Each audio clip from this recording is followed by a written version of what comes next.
అందరికీ నమస్కారం. మూడోసారి ప్రియతమ నాయకుడు నరేంద్ర మోడీ గారు ప్రధానమంత్రి అయిన తర్వాత 100 రోజుల్లో ఈ దేశంలో ఎంతో అభివృద్ధి పథంలో నడిపించే సంగతి మీ అందరికీ తెలుసు.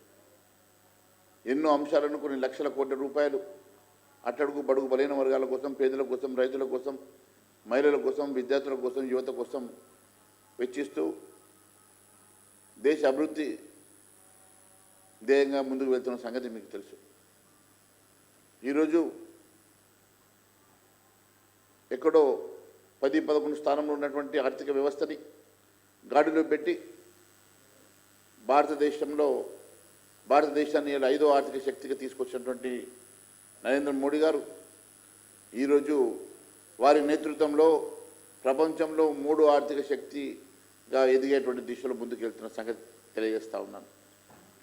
అన్నదాతలకు అండగా మరి పిఎం కిసాన్ నిధి కింద 9,30,00,000 మంది రైతులకు దాదాపు 20,000 కోట్ల రూపాయలు పంపిణీ చేసిన సంగతి నేను గుర్తు చేస్తూ ఉన్నాను. అంతేకాదు 2024-25 కోసం ఎంఎస్పి పెంచి రైతులు పండించిన పంటకి గిట్టుబాటు ధర వచ్చే విధంగా మరి చర్యలు తీసుకున్నటువంటి సంగతి నేను గుర్తు చేస్తూ ఉన్నాను. అంతేకాదు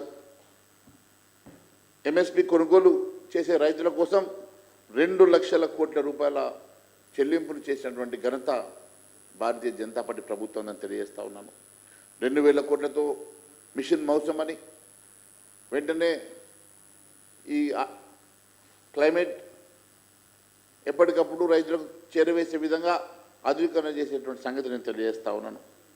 జీవనోపాధిని మెరుగుపరచడానికి 7 పథకాల ద్వారా 14,200 కోట్ల రూపాయలు రైతుల కోసం ఖర్చు చేసే సంగతి నేను తెలియజేస్తూ ఉన్నాను. అంతేకాదు మహిళల నేతృత్వంలో అభివృద్ధి కోసం 90 లక్షలకు పైగా స్వయం సహాయక సంఘాల కోసం 10 కోట్ల మంది మహిళలను సమీకరించి ఈ ఏడాది బడ్జెట్లో వారి కోసం 3 లక్షల కోట్ల రూపాయలు మహిళల కోసం కేటాయించిన ఘనత నరేంద్ర మోడీ గారిని తెలియజేస్తూ ఉన్నాను. 11 లక్షల మంది కొత్త లఖపతి దీదీలుగా నరేంద్ర మోడీ గారి చేతుల మీదుగా ధృవీకరణ పత్రాలు తీసుకునే సంగతి కూడా నేను గుర్తు చేస్తూ ఉన్నాను. దాదాపు 11 లక్షల మంది కొత్తగా లక్షాధికారులను చేసే విధంగా మరి వారికి ధృవీకరణ పత్రాలు ఇచ్చి వారి జీవితాన్ని మెరుగుపరిచే కార్యక్రమాన్ని కూడా తీసుకున్న సంగతి నేను గుర్తు చేస్తూ ఉన్నాను. అంతేకాదు 26 లక్షల మంది మహిళలను ఆదుకునేందుకు 5,000 కోట్ల విలువైన బ్యాంకు రుణాలని 2,35,000 సంఘాలకు పంపిణీ చేసిన సంగతి కూడా నేను గుర్తు చేస్తూ ఉన్నాను. ముద్ర రుణ పరిమితిని 10 లక్షల నుంచి 20 లక్షల రూపాయలకు పెంచి మహిళల కోసం వారి ఆర్థిక పరిస్థితి మెరుగుపరిచే కోసం నరేంద్ర మోడీ గారు ఆలోచన చేసిన విధానం చూస్తే మహిళల మీద వారికి ఉన్నటువంటి ప్రేమాభిమానాలు కూడా తెలుస్తాయని తెలియజేస్తూ ఉన్నాను. మహిళలు ఇంటి యజమానులు చేయాలని మహిళల కోసం ప్రత్యేకంగా మరి వారికి యజమాన పత్రాలు ఇచ్చే విధంగా తద్వారా వారి గౌరవాన్ని పెంచేందుకు PMSY కింద 3 కోట్ల గృహ నిర్మాణాలను మంజూరు చేసిన సంగతి నేను తెలియజేస్తూ ఉన్నాను. ఆ దిశగా భారతదేశంలో మహిళలకే పట్టాలు పంపిణీ చేసి వారి ద్వారా 3 కోట్ల మంది పేద మహిళల కోసం ఇళ్ల నిర్మాణం కోసం ఈ ప్రభుత్వం ముందుకెళ్తున్న సంగతి నేను తెలియజేస్తూ ఉన్నాను. మహిళలు కొనుగోలు చేసేటువంటి రిజిస్ట్రేషన్ ఫీజుని కూడా తగ్గించడానికి రాష్ట్రాలని కోరిన సంగతి కూడా నేను గుర్తు చేస్తూ ఉన్నాను. యువశక్తికి రెక్కలు 4,10,00,000 మంది యువత నైపుణ్యాన్ని పెంపొందించడానికి ఉపాధి కల్పన కోసం 2 లక్షల కోట్ల రూపాయలు ప్రధానమంత్రి ప్యాకేజీ మంజూరు చేసిన సంగతి నేను గుర్తు చేస్తూ ఉన్నాను. అంతేకాదు 1000 ఇండస్ట్రియల్ ట్రైనింగ్ ఇన్స్టిట్యూషన్స్ ITIలను స్థాపించి తద్వారా 20 లక్షల మంది యువతకు నైపుణ్యం పెంచి వారికి ఉపాధి కల్పించే దిశగా నరేంద్ర మోడీ గారు ఆలోచన చేసే విధానం ఇక్కడ ఉన్నటువంటి యువత మీద వారికి ఉన్నటువంటి ప్రేమ ఏంటో అర్థమవుతూ ఉన్నది. టాప్ 500 కంపెనీలో దాదాపుగా 1 కోటి మంది యువతకు ఇంటర్న్షిప్ ఇచ్చే విధంగా కూడా చర్యలు తీసుకున్న సంగతి కూడా నేను తెలియజేస్తూ ఉన్నాను. అంతేకాదు వైద్య రంగంలో మౌలిక సదుపాయాలు పెంచడానికి విదేశాలపై ఆధారపడడం తగ్గించడానికి 75,000 కొత్త MBBS సీట్లను మెడికల్ సీట్లను ప్రత్యేకంగా మంజూరు చేసి భారతదేశంలో వైద్య విధానాన్ని కొత్త మలుపులు తిప్పినటువంటి ఘనత కూడా నరేంద్ర మోడీ గారిని తెలియజేస్తా ఉన్నాను. కేంద్ర మంత్రిత్వ శాఖల విభాగంలో యువతకు 15,000 ప్రభుత్వ ఉద్యోగ నియామకాలను కూడా కల్పించినట్టు సంగతి నేను గుర్తు చేస్తా ఉన్నాను. అన్ని రంగాల్లో ఉద్యోగ కల్పన కోసం 11,11,000 కోట్ల మూలధన వ్యయాన్ని 11.11 లక్షల కోట్ల మూలధన వ్యయాన్ని వెచ్చిస్తూ ఉన్నారంటే మరి యువత మీద నరేంద్ర మోడీ గారికి ఉన్నటువంటి ప్రేమ ఎటువంటిదో అర్థమవుతా ఉన్నది. సైన్స్, టెక్నాలజీ, ఇన్ఫర్మేషన్ ఈకో సిస్టమ్ని బలోపేతం చేయడానికి 10,600 కోట్ల విజ్ఞాన్ ధార పథకం కూడా వారు మొదలుపెట్టిన సంగతి కూడా నేను తెలియజేస్తా ఉన్నాను. అంతేకాదు యువతలో క్రీడా ప్రతిభను పెంపొందించడానికి Khel India rising talent identification కార్యక్రమానికి శ్రీకారం చుట్టిన సంగతి కూడా నేను తెలియజేస్తా ఉన్నాను. అంతేకాదు సామాజిక సంక్షేమం ప్రధానమంత్రి జనజాతీయ ఉన్నత గ్రామ అభియాన్ 63,000 గిరిజన గ్రామాల్లో 5 కోట్ల మంది గిరిజన సామాజిక స్థితిగతులను ఆర్థిక స్థితిగతులను పెంపొందించడానికి వారు తీసుకున్నటువంటి కార్యక్రమాన్ని నేను గుర్తు చేస్తూ ఉన్నాను. చెత్త సేకరణ వారి కోసం నమస్తే పథకాన్ని కూడా రూపొందించిన సంగతి గుర్తు చేస్తూ ఉన్నాను. ప్రభుత్వ పథకాల ప్రయోజనాలు పొందడానికి 2.9 లక్షల పైగా ప్రత్యేక వికలాంగులను గుర్తింపు చేసి వారికి గుర్తింపు కార్డును కూడా మంజూరు చేసిన సంగతి నేను తెలియజేస్తా ఉన్నాను. అన్నిటికన్నా ముఖ్యంగా వక్ ఆస్తుల నిర్వహణ రక్షణను బలోపేతం చేయడానికి వివాదాలను పరిష్కరించడానికి వక్ సవరణ బిల్లుని కూడా మరి 2024 ప్రవేశపెట్టిన సంగతి కూడా నేను గుర్తు చేస్తూ ఉన్నాను. అంతేకాదు ఎస్సీ, ఓబీసీ, సఫాయి కార్మికుల కోసం సులభంగా రాయితీ రుణాలు పొందేందుకు PM సూరజ్ విస్తరణ కూడా మొదలుపెట్టిన సంగతి. దేశవ్యాప్తంగా 405 ఏకలవ్య మోడల్ రెసిడెన్షియల్ స్కూళ్లలో 1,23,000 మంది విద్యార్థులకు ప్రవేశం కల్పించిన ఘనత నరేంద్ర మోడీ గారిదని చెప్పి తెలియజేస్తా ఉన్నాం. ప్రధానమంత్రి ఆవాస్ యోజన కింద 5.36 లక్షల కోట్లతో 3 కోట్ల అదనపు ఇల్లు ఇప్పుడు అదనంగా కట్టేటువంటి PM ఆవాస్ యోజన కింద కట్టేటువంటి 3 కోట్ల అదనపు ఇళ్ల కోసం 5.36 లక్షల కోట్ల రూపాయలు వెచ్చించడం జరుగుతుందన్న సంగతి నేను తెలియజేస్తా ఉన్నాను. అంతేకాదు 2.3 లక్షల కోట్లతో PMYU2 పథకం కింద 3.06 లక్షల కోట్ల రూపాయలతో గ్రామీణ ప్రాంతంలో కూడా ఇళ్ల నిర్మాణం కోసం మరి వారు చేస్తున్నటువంటి 2 లక్షల కోట్ల ఇళ్ల నిర్మాణం మొదలుపెట్టిన సంగతి కూడా నేను తెలియజేస్తా ఉన్నాను. అంతేకాదు మధ్యతరగతి సాధికారత కోసం 7 లక్షల వరకు పన్ను రాయితీ ఆదాయం స్టాండర్డ్ డిక్లరేషన్ 50,000 నుంచి 2,75,000 రూపాయలకు పెంచడం వల్ల కోట్లాది మంది మధ్యతరగతి కుటుంబాలకు మరి పన్ను చెల్లింపుదారులకు ప్రయోజనం జరిగిన సంగతి నేను గుర్తు చేస్తూ ఉన్నాను. ఆదాయ పన్ను చట్టాన్ని సరళీతరం చేసి ప్రజల అనుకూలంగా మార్చుకునేందుకు సమగ్ర సమీక్ష శ్రీకారం చుట్టిన సంగతి నేను గుర్తు చేస్తూ ఉన్నాను. అంతేకాదు యూనిఫైడ్ పెన్షన్ స్కీమ్ ద్వారా 23 లక్షల మంది కేంద్ర ప్రభుత్వ ఉద్యోగులకు 50% పెన్షన్ హామీ సంగతి నేను గుర్తు చేస్తూ ఉన్నాను.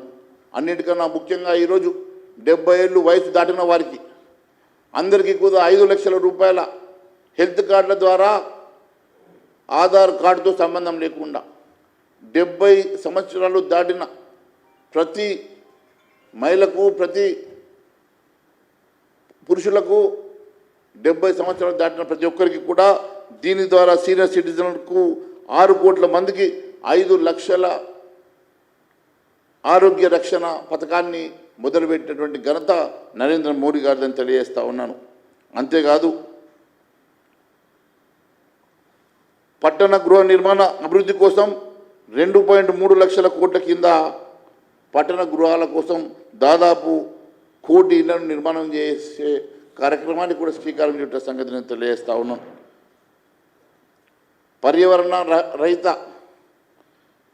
పర్యావరణ హితమైన రవాణా వ్యవస్థను రూపొందించడానికి ఎలక్ట్రికల్ బస్సుల్ని 3,400 కోట్లతోటి ఎలక్ట్రికల్ బస్సుని కూడా మరి కొనుగోలు చేసిన సంగతి, తద్వారా ఈకో సిస్టాన్ని డెవలప్ చేయడానికి మరి నరేంద్ర మోడీ గారు తీసుకున్నటువంటి చర్యల్ని నేను ఒక్కసారి అభినందిస్తూ ఉన్నాను. మరి నాణ్యమైనటువంటి ఆరోగ్యం అందరికీ అందుబాటులోకి రావడానికి క్యాన్సర్ మెడిసిన్స్పై కస్టమ్ డ్యూటీని పూర్తిగా ఎత్తేసి క్యాన్సర్ మందుల్ని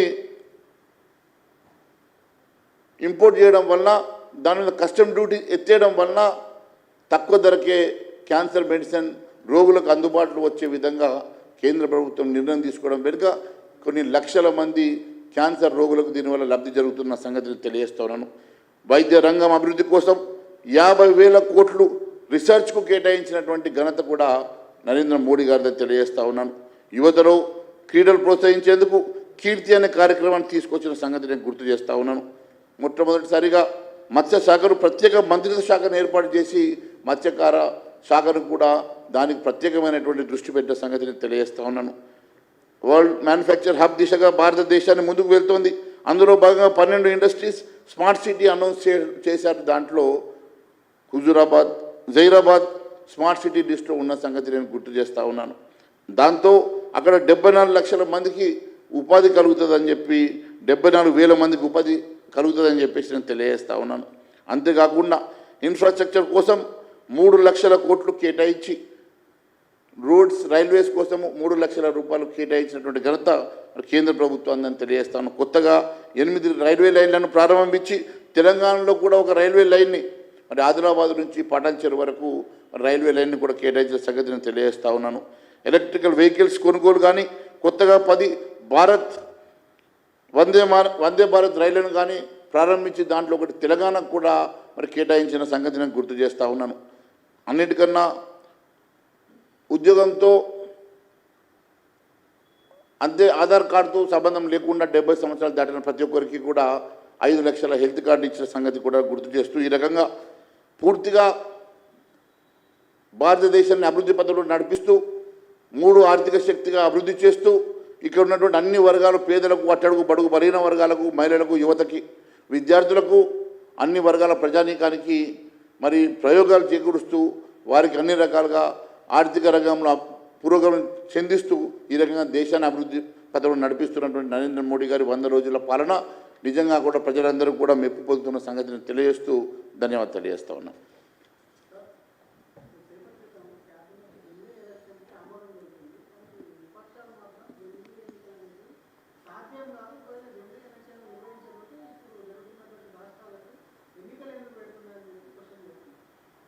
చూడండి శ్రీధర్, జమిలీ ఎన్నికలు దేశంలో ఒకటి సమయాన్ని వృధా కాకుండా ఆర్థిక భారాన్ని దేశం మీద పడకుండా పూర్తిగా దేశ అభ్యున్నతి కోసం ఉపయోగపడేటువంటి జమిలీ ఎన్నికలు. ఎందుకంటే ఒక రాష్ట్రంలో ప్రతి నెల ఒక ఎన్నిక జరుగుతున్నటువంటి సందర్భం చూస్తూ ఉన్నాం. ఎక్కడ ఏ ఎన్నిక జరిగినా ఒకసారి పార్లమెంట్ ఎన్నికలు జరిగినప్పుడు ఎలక్షన్ కోడ్ వచ్చేసి అభివృద్ధి పథంలో అడ్డంకులు ఏర్పడతాయి. ఎమ్మెల్యే ఎలక్షన్లు వచ్చినప్పుడు ఒకసారి, ఎంపీ ఎలక్షన్లు వచ్చినప్పుడు ఒకసారి, లోకల్ బాడీ ఎలక్షన్స్ వచ్చినప్పుడు ఒకసారి, ఈ రకంగా ఏదో ఒక ఎన్నికలతోటి ఒకసారి కోఆపరేటివ్ ఎలక్షన్స్ అని, ఒకసారి సర్పంచ్ ఎలక్షన్స్ అని, ఒక మున్సిపల్ ఎలక్షన్స్ అని రకరకాల ఎన్నికల ద్వారా ఎప్పుడో ఏదో ఒక రకంగా ఎలక్షన్ కోడ్స్ వచ్చి అభివృద్ధిని అడ్డంకులు ఏర్పడుతున్న సంగతి. అన్నిటికన్నా ఆర్థిక భారం, అన్నిటికన్నా మరి ఫోర్స్ కానీ, పోలీస్ యంత్రాంగం కానీ, ఆర్థికంగా ఇబ్బందులు కానీ అన్నిటికీ సమాధానం జమిలీ ఎన్నికలు. జమిలీ ఎన్నికలు దేశవ్యాప్తంగా ఒకసారి నిర్వహించినప్పుడు దేశవ్యాప్తంగా ఒకేసారి మరి ఒకే ఖర్చుతోటి అన్ని ఎన్నికలు జరగడం వలన ఒకటి ఆర్థిక భారం దేశానికి తగ్గుతుంది, రెండవది సమయ భారం తగ్గుతుంది, మూడవది ఈ ఎలక్షన్ కోడ్ వల్ల అభివృద్ధికి జరిగేటువంటి ఆటంకాలు తగ్గుతుంది. ఇది దేశ అభ్యున్నతి కోసం పనికొచ్చేటువంటి కార్యక్రమాలు కొంతమందికి నచ్చవు. కేవలం ఏ రకంగా దేశం మీద భారం పెట్టాలా, విదేశాలకు వెళ్ళేసి ఏదో ఒక రకంగా అబండాలు వేయాలా, విదేశాలకు వెళ్ళేసి దేశాన్ని తక్కువగా మాట్లాడేటువంటి నాయకులు ఈ రకంగా మాట్లాడతారు తప్ప నిజంగా దేశ అభివృద్ధి కోరుకునే వాళ్ళు, దేశ అభ్యున్నతి కోరుకునే వాళ్ళు దీన్ని స్వాగతిస్తారని చెప్పి నేను తెలియజేస్తా ఉన్నాను.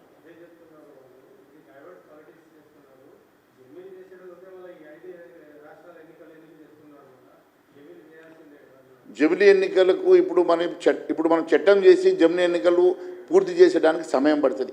అప్పటి వరకు ఎన్నికలను ఆపలేం కదా.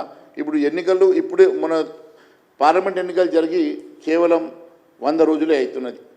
మరి 100 రోజుల్లో అంటే ఇప్పుడు 100 రోజుల లోపల ఎన్నికలు జరిగితే ఈ మొత్తం లా వచ్చి మళ్ళీ జమిలి ఎన్నికలు రావడానికి 5 ఏళ్ళు పడుతుంది కదా. 5 ఏళ్ళ వరకు మనం ఎలక్షన్స్ ఆపలేం కదా.